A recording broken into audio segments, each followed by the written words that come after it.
Welcome back to the All About Audiology podcast. I'm your host, Dr. Lilach Saperstein, and today we're talking all about protecting our hearing. What are some of the ways we can protect our hearing, and what happens when we're exposed to a lot of noise? Before we jump in, I'd like to remind you that you can download the free 5-step guide to navigating your child's hearing loss over on the website. In my work as an educational audiologist, I saw that one of the biggest problems was trying to stay on top of all the overwhelming questions that come up when someone's child gets a diagnosis. There are so many questions and all different things that need to get done, and having a 5-step guide that takes you through it has helped a lot of you. I'm really grateful for the feedback I've gotten on it, and I hope that it continues to help more people. You can download it for free at allaboutaudiology.com/guide, and you can also send that guide over to anyone you know who might benefit from it, someone who has a new or recent diagnosis of a hearing loss in their family, and it's a really useful tool for helping to navigate and figure out what are the next steps. And that's over at allaboutaudiology.com/guide. And on to today's topic. What are some of the causes of hearing loss? We know that hearing loss can be hereditary or genetic, it can be present from birth, or it can be something that happens or develops during life that can be acquired. In general, when it comes to hearing loss, there isn't a lot we can control. But there is one cause of hearing loss that we might have some control over, and that's noise-induced hearing loss. Hearing loss that's caused by being exposed to very loud sounds. And when it comes to noise exposure, we always talk about dose. And when we talk about dose, we talk about two things: how loud the sound is, and that's measured in decibels, in dB, and for how long, what's the duration of the noise exposure. It can be complicated to measure the amount of noise exposure, and so when we put it into this measurement of dose, we can get the average decibel level over a certain amount of time. So for example, the OSHA recommendations for occupational safety for work standards are 85 dB for 8 hours. If someone is exposed to 85 dB for 8 hours, then at that point there needs to be hearing protection, there needs to be monitoring of the hearing, yearly hearing tests, and so on. So when we think about our exposure to noise, we can think about the dosage and think about trying to reduce A, how loud the sounds are that we are exposed to, and B, how long we're getting exposed to them for. So, for example, the other day on Instagram, somebody sent me a message and asked me, I'm going to the dentist, and actually I'm a little worried. There's all these loud drills, and is that going to affect my hearing? I responded to them by saying that was a great question. The drills, they are pretty loud, and they are very, very close to your ears, right in your face. So that's a wonderful question to ask. But if you're going to the dentist once a year for half an hour and you're exposed to that sound, it's not likely to have such a significant effect on your hearing. And also, because it's a short amount of time, your ears and the hair cells have a chance to recuperate. It's unlikely to leave a great permanent kind of a damage for so short a time. But the dentist and the dental hygienist and the staff who are working with those drills for 8 hours or however many hours each day, day after day, week after week for many years, now that's where we start to see occupational noise-induced hearing loss, when someone is exposed to this kind of noise for very long periods of time at very high volumes. Back to episode 3, when we talked all about hearing and how our ears work. You can go back and listen to that to take a dive with me through the question of how we hear. And in that episode, I talked about the little hair cells that move within our cochlea.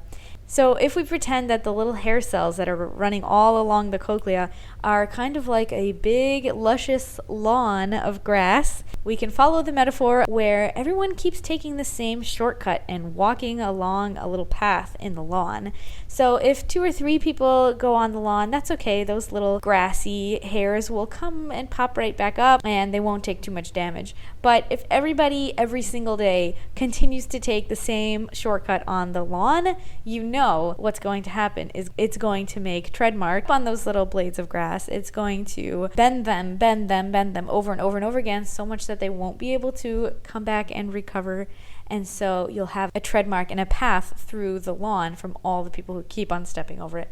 So that's kind of a metaphor for what happens with the hair cells when there's a repeated and repeated exposure to noise. If it's just a bit of noise and there's time to recover, then the hair cells might be okay. But if it keeps on happening over and over again, then that's when we can see the permanent damage and the threshold shift, meaning the hearing is getting worse because of the noise. We're talking musicians and DJs, but not only the musicians, also the other staff at some of these venues, waiters and other people who are working in a place where they're being exposed to very, very loud levels of sound over many hours. There's also people in different industries, like in gardening or using power tools, any kind of machinery, factory, construction work. All of these people generally have an awareness that there's a lot of noise that they're being exposed to, and there should definitely be safety standards in place to protect them, meaning they're using hearing protection like earplugs and earmuffs and monitoring their hearing. But it's not only occupational, there are also recreational, everyday use of things that make a lot of sound or places that we go where we're exposed to very loud sounds. So think of using a jet ski or a snowmobile or using lawnmowers, power tools, any of these things that can be really loud. So in addition to limiting the volume and the time that we're exposed to noise, we can also use hearing protection. And although it might feel weird or be a little bit out of the ordinary to wear earplugs when you're at a concert, you can still have a great amount of enjoyment and hear plenty of the music. You're just dampening some of the sound so that it isn't quite so loud. We also have to think about some of those times you go to the gym or you go to exercise class and they really, really crank up the music in an effort to invigorate your workout, but you have to really take into account that that kind of exposure day after day, hour after hour, for the trainers and for the staff at the gym can really be problematic and lead to permanent hearing loss. But also for any of the gym goers. This is something that audiologists really do focus on a lot. And what we see when people come in with a history of noise exposure, a characteristic way that the hearing loss look. It doesn't always look like this, but there is a typical configuration of the hearing loss, which is called a noise notch. And it may look like hearing within the normal range across the frequencies, except for at 4,000 hertz and around 4,000 hertz. So 3,000 and 6,000 kind of going into a little notch. If you can imagine an audiogram, the results will be up at the top at a straight line from the lower frequencies to the mid frequencies, and then take a dip around 4,000 and then come back up rising at 6,000 to 8,000. So that is a characteristic noise notch, and when we see that, it's very common that that is a result of noise exposure. There's another major kind of noise exposure that doesn't happen over a long span of time, but can happen very, very quickly over a short period of time or instantaneously and at extremely loud levels. And this is called a transient burst, and it can lead to an acoustic trauma. We're talking gunshots and explosion blasts. That kind of exposure to very, very loud sounds in an instant or over a short period of time can really leave a lasting and dramatic impact on hearing. Which brings us to the military and people who are exposed to gunshots and other kinds of explosions and very loud blasts. And in those situations, many times hearing protection is not an option. Those kinds of gunshots or explosions can come with no warning, and therefore there isn't time to put safeguards in place for the hearing.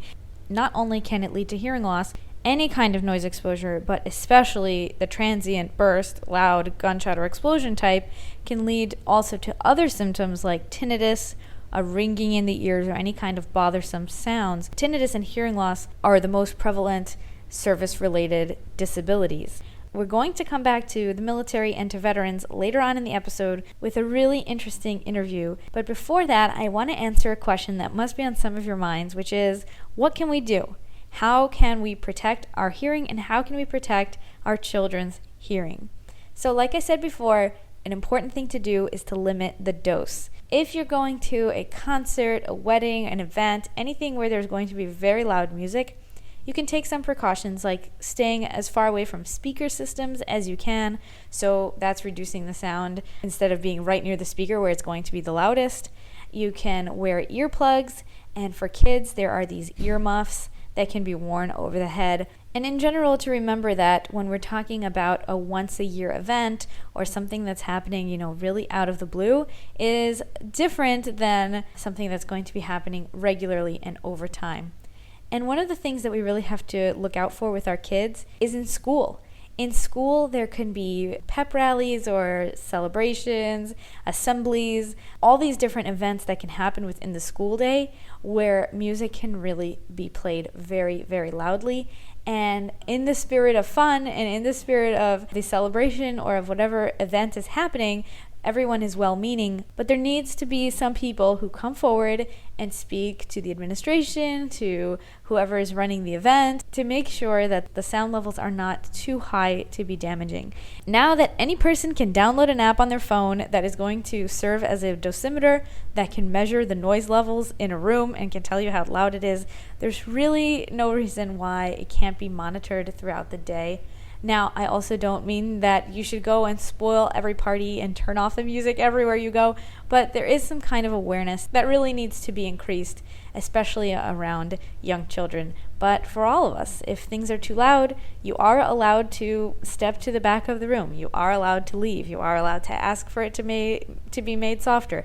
There are different things that we can do, but most importantly, when things are in our control. Meaning how loud we play our own music, how loud we listen to headphones or devices off of our own things. Those are things we can control.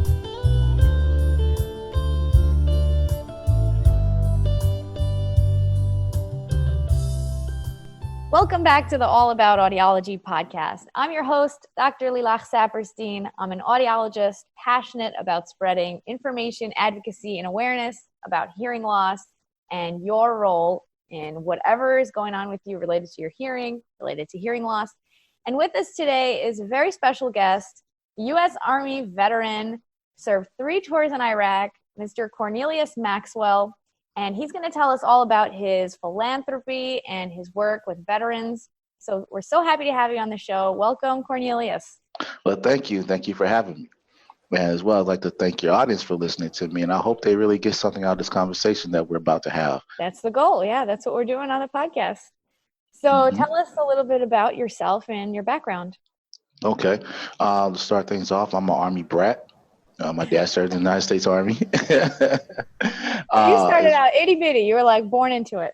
That's right. Just full speed ahead. So matter of fact, it's crazy because the way my parents met is my mother worked at the recruiting station as a secretary. and they met when my dad was coming to enlist. So my mother helped put him into the Army. And then they ended up getting married like 3 years later. So so that's pretty funny. But yes, I started off as an Army brat myself. And I'll also speak up for people that special needs. I have an older brother who has autism. And so he doesn't speak. He doesn't sense danger. So we always had to keep eyes on him.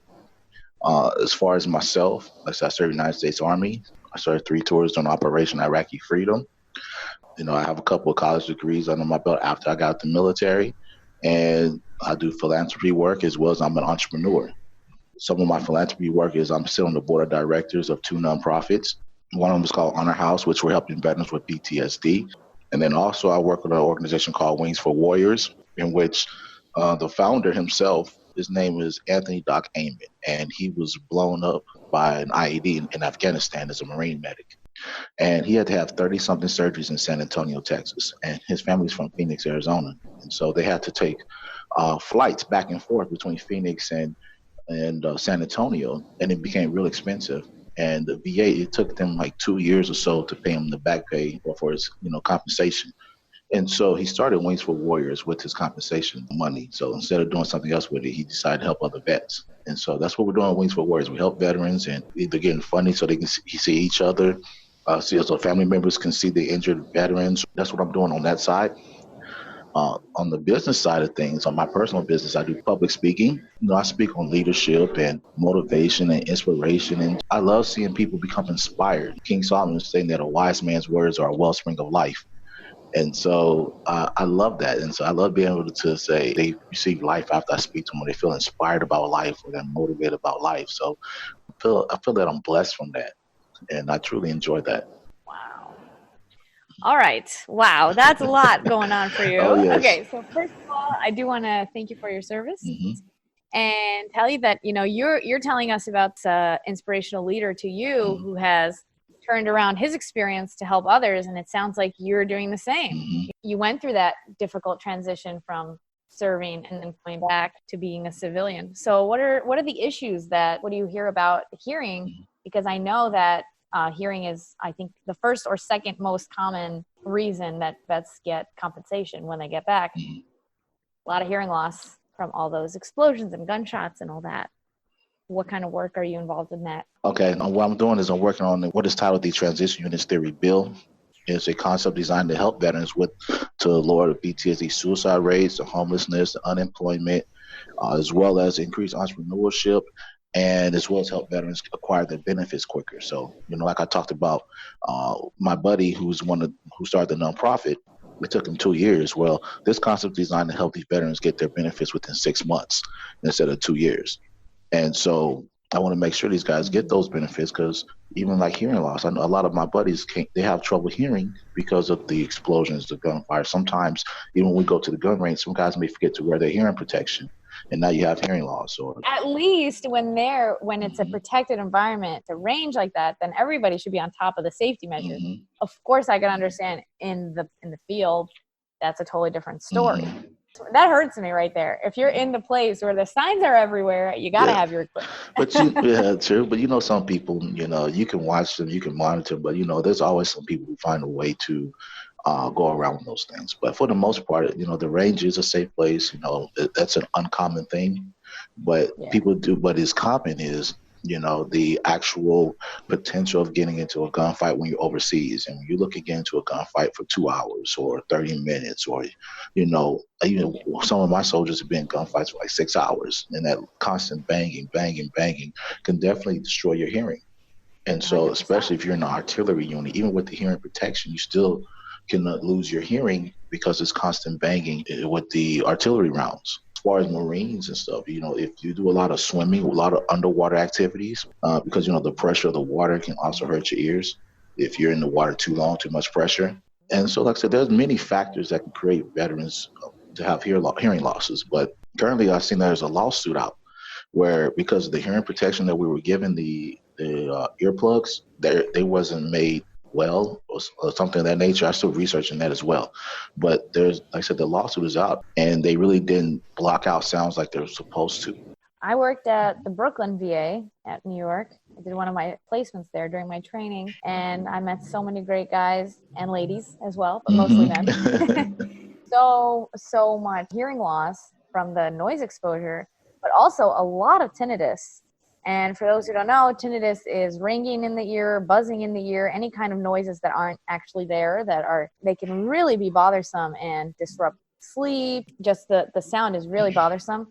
And we had a training program together with a psychologist. We had a support group and a lot of strategies of how to deal with tinnitus, because it's something that's very challenging and overlaps with some of the anxiety and things like that. So yeah, we're definitely aware of this outcome, and it's a big issue with the vets. I think the greatest thing about the VA is that all of the hearing aids are covered, which to the general public are out-of-pocket expenses of thousands of dollars, are covered, top of the line hearing aids and all the accessories and everything for vets. So it was a pleasure working there because it was off the table. We didn't have to discuss anything about or having any struggles to access the technology. They were able to get the best things. And I got to meet some very, very impressive and interesting people. I had a lot of respect and a lot of education about what you guys go through. Okay, good, yes. And like I said, a lot of stuff is there. I know that through the prosthetics department, you can get those hearing aids, I believe, as well as like canes and things like that. So, and they're really good. If you have sleep apnea, they provide you the sleep machine that you need for your sleep, your mask and stuff like that. And so, like I said, they are very good on that avenue. I believe so. I like that part about the VA. A lot of veterans do have a lot of complaints about the VA about the cycle in which the timing in which they maneuver patients and stuff like that. Yeah. And patient care. But as far as providing those things once you've been diagnosed with something, I think the VA is on top of that. I agree. The VA's done a good job, and I thank you for your service working with the VA and serving the vets as well. There tends to be a language barrier between the civilian world and the veteran world. So it takes patience as well, just to take the time to learn the veteran language and characteristics and mannerism as it takes for us as well to learn the civilian side. So it's a combined effort which we're both working together to communicate for a common cause. One of the funny things about audiology, always in the equipment, you have right ear and left ear. The right ear is red. So everything that goes in the right ear is red. Everything in the left ear is blue. And I had a Marine tell me that is pretty similar to the way that there's navigation. Everything going to the right is red and going to the left is blue. So he was like, wow, we got the same technology, the same symbols going on here. And I thought that was funny. But yeah, it's definitely a very unique population for sure that has such a heavy experience, something that's a real struggle, and we have to address that. So tell me a little bit more about this transition bill. We've talked about what's helpful about the VA, what they're very good at, and so what's missing and what you're trying to bring in. Well, I believe that guys getting their benefits is missing. And so, I met people who have been fighting for benefits for 20 years now. And that's separate than the health. Yes, just the healthcare, correct. And so they've been trying just to their compensation and stuff like that, and so to get diagnosed properly. And so these guys they've had back injuries since they were in the service, and 20 years later they still got back injuries and there's no treatment for it, stuff like that. And so what I want to do is help these guys do that ahead of time, instead of waiting to after the fact, because there's a lot of veterans that got out, let's say like in the 90s, and they didn't know to document their paperwork properly. So now you really have to fight because you didn't document your paperwork correctly.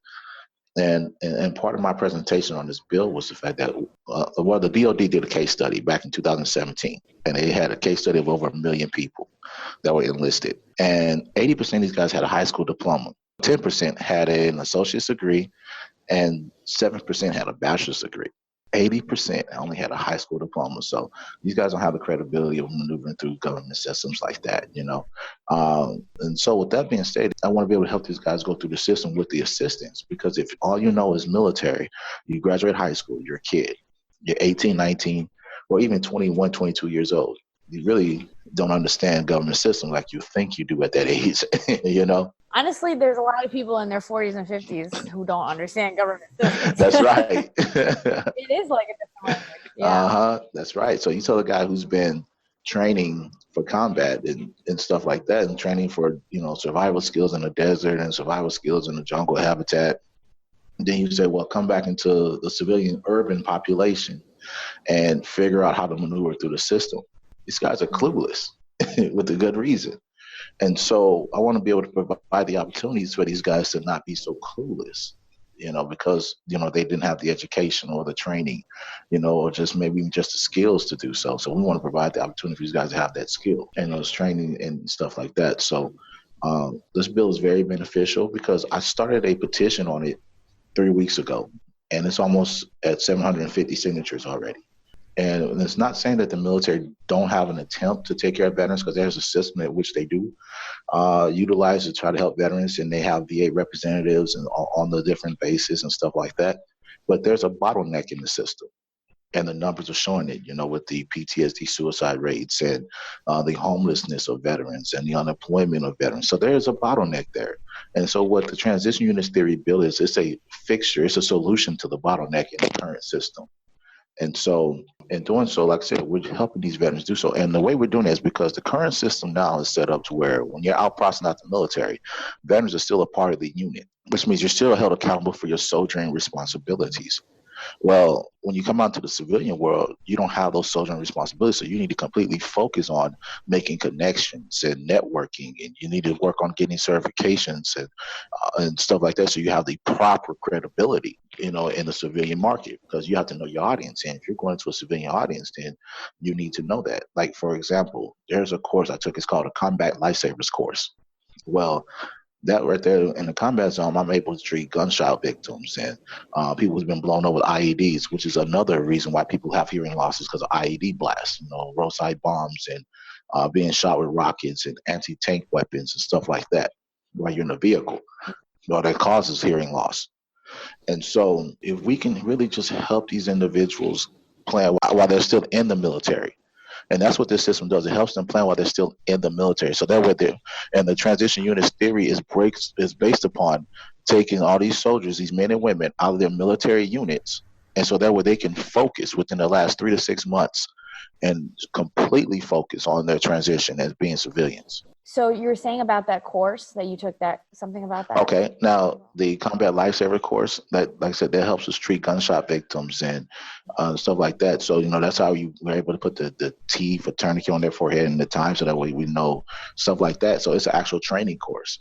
And I believe it's equivalent to an EMT course, but at the same time is you're not getting the same credits. And so what I want to do is propose so that these guys can use those skills into civilian work, so you guys can come in and be, like a CNA or EMT and just get that certification and training to go with it and have some sort of credibility. And so I want to do things like that, so that way these guys have the credibility to go into civilian work. Because like I said, these guys have skills that can be leveraged. It's just a matter of just leveraging those skills. So taking some of the training that you had done within the military and then making it relatable to what they can do outside in civilian world. Correct. Amazing. Such an admirable goal, and we'll definitely have the link in the show notes to the petition. And is there anywhere else that our listeners can find you or learn more about your work? Sure. I'm on LinkedIn as Cornelius J. Maxwell. I'm also on Facebook. I have a motivational speakers page, which is also Mr. Cornelius J. Maxwell on Facebook, as well as I have my mother's art website, which is www.lorna, L-O-R-N-A, Renee, R-E-N-E, fineart.com. And I initially pushed this concept out at her art exhibition. It's the On Our Hero series, in which the series is where it's designed to honor veterans, but from her perspective as a wife and mother of veterans. Because my dad's retired Army, and I served 3 tours in Iraq, and my younger brother served a tour in Iraq. And so, yeah, and so, she's got a unique perspective for sure. Wow. Yes, she does. And so she did have a very interesting perspective from seeing her husband go into the military to her 2 sons. And then on top of that, we just have a strong military background. I have uncles that served, and I think one of my great-grandfathers served. And so we just have a strong Army background, strong military background in our family. And so she does have a strong perspective from that. She's made a lot of sacrifices herself in her perspective. And I remember back in, I believe it was 88, my dad had to deploy to Korea for a year. And, my older brother has autism, so she had to watch him. And then, at that time they had 4 children. So, my mother's watching 4 children while my dad was gone, to complete his military service. And he was gone for a year, but he came back. But I still remember some of the stress that my mother was under. A whole family of heroes. Thank you so much, Cornelius. It's so cool to meet you. And I'll definitely put all your links in the show notes. So thank you for your work, for your service, and thanks for coming on the show. Okay, great. And thank you. And I thank you for your audience for listening. I thank you for having me.